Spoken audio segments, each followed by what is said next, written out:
hung to my body by a thin, tendon or something. We don't know what it is. It's just thin skin. It was clinging to my body, and it finally got in my way in Badr. So I put it on my foot, bent down, and then ripped it off.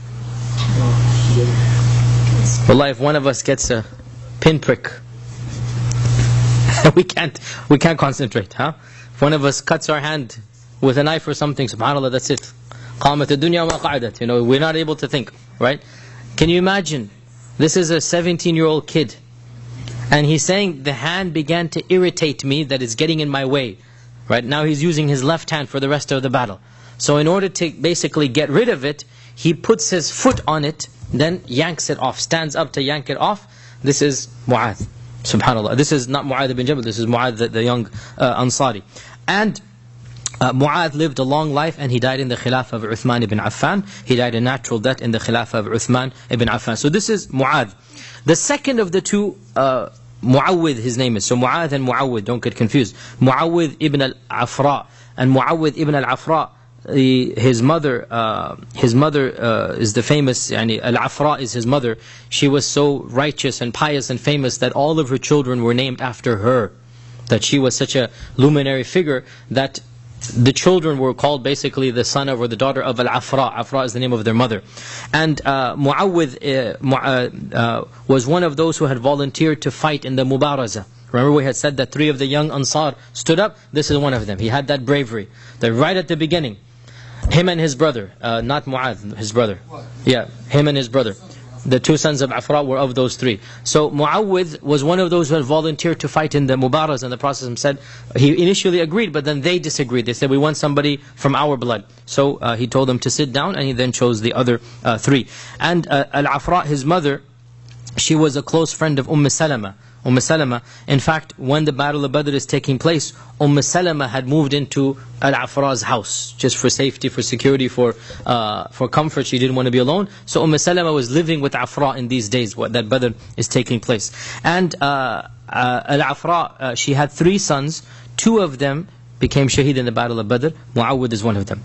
And he had a brother as well, the one that also stood up to fight. Both of them became shaheed in the Battle of Badr. And Mu'awwidh, we don't know exactly where his blow struck, but it also struck somewhere in the body. We don't know exactly where. He also managed to strike a blow and make his way back, and he then died a shaheed sometime later in the battle. So he also gets a blow to the Abu Jahl, and the both of them come rushing back to the Prophet ﷺ that, Ya Rasulullah, we killed Abu Jahl. Ya Rasulullah, we killed Abu Jahl. And they both get to the Prophet ﷺ roughly at the same time, and they began fighting with one another. I killed him. The other one says, no, I killed him. And so the Prophet said, show me your swords. So they both showed him the swords, and he said, the both of you have killed him, meaning both of these wounds together will cause his death. The both of you have killed him. So the honor of killing Abu Jahl, it goes to the both of them. But Mu'adh was the one who got the armor of Abu Jahl, because Mu'awwidh died. Now in Islamic law, the one who actually kills the enemy will get his personal possessions. This is fiqh, Islamic fiqh. Right, the actual personal belongings of the person, you will get it at the end of the battle. And so Mu'awwidh and Mu'adh would have shared, but Mu'awwidh died a shaheed.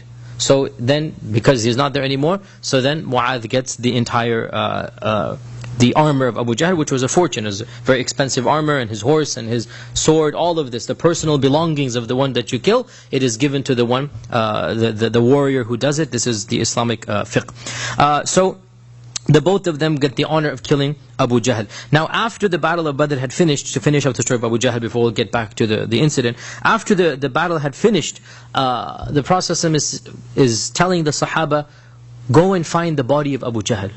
Where is Abu Jahl? Because remember, he had been in the middle of a tree or area, so they weren't able to find him for a while. So go and find the body of Abu Jahl. So a number of Sahaba split out to see who would find the body of Abu Jahl, and it was Abdullah ibn Mas'ud.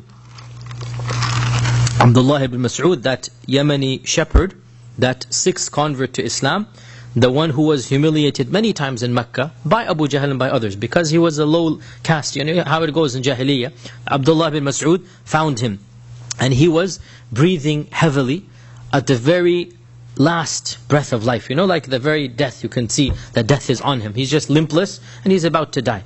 He's still alive, he's conscious, but you can tell that he is about to die.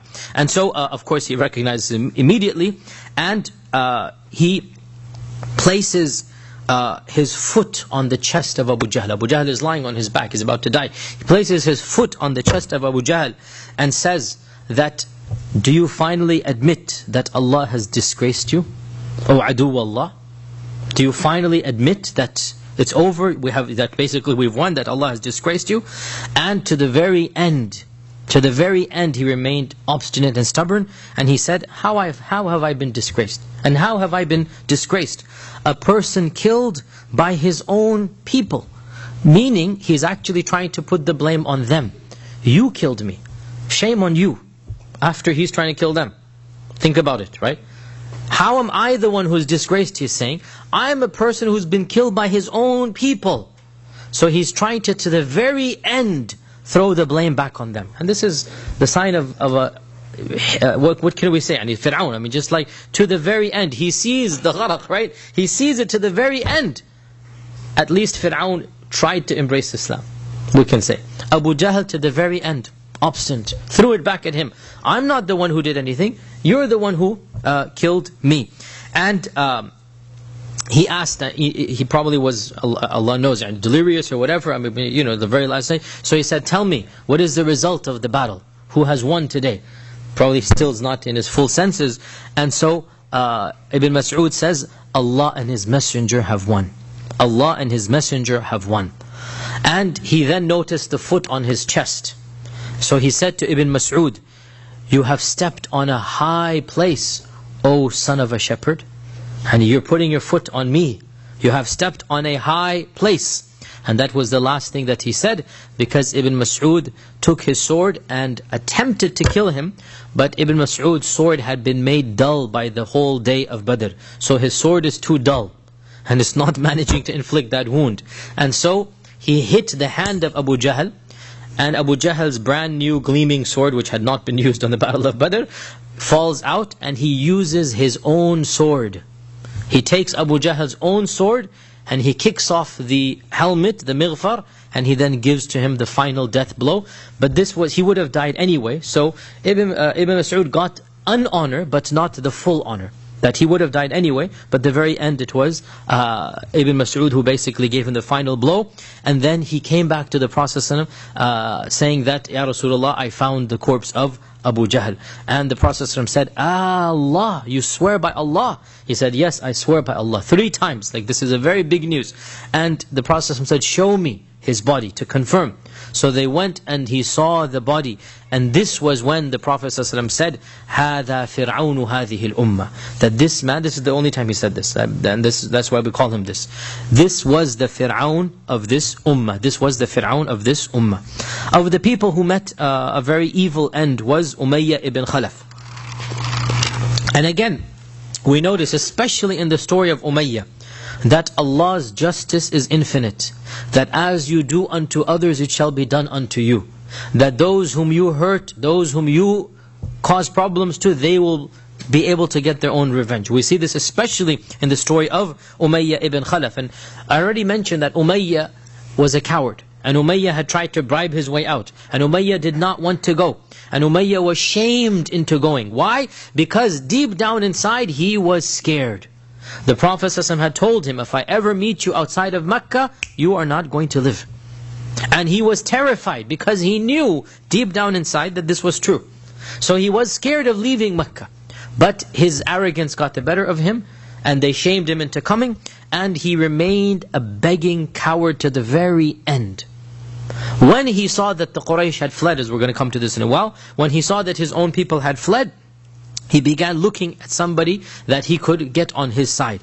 And one of his best friends in the days of Jahiliyyah was Abdurrahman ibn Auf, that rich businessman, right? Abdurrahman ibn Auf was a rich businessman in the days of Mecca. Then he gave up everything, as you know the story, in Medina. Then he started all over again and he became rich again.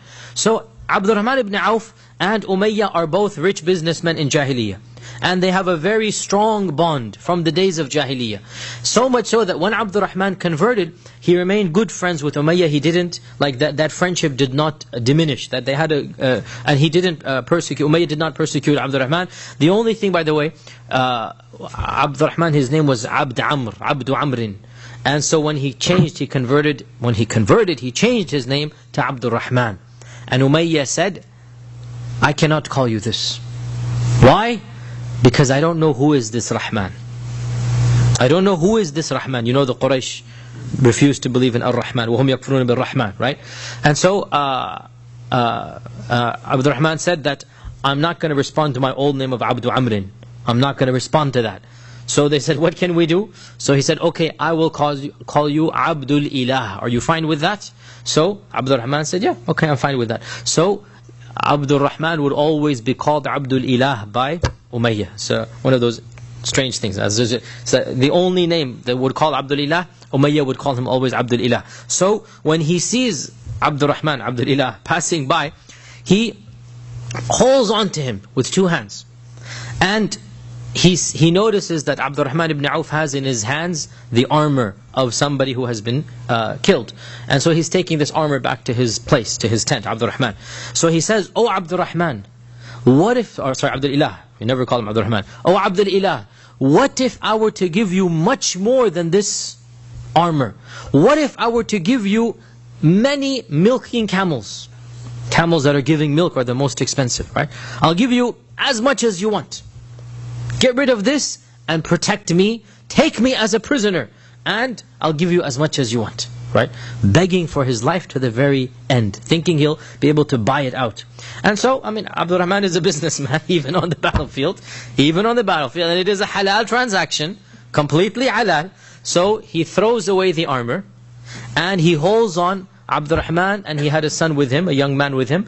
So the two of them, he held on to their hands, and now instead of the armor, he's taking these two back to the tent, or back to the muaskar, or back to the camp of the Muslims, to basically say, these are my prisoners of war, then we'll ransom them off, and he's promised me a big ransom. Now, of course Allah wills, there's just no way that this is, this is going to happen, right?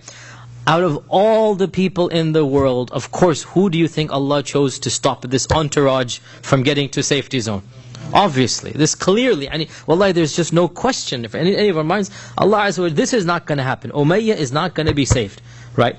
So, before they get to the camp, and this is the key point here, because they're still on the battlefield, the war is still going on, right?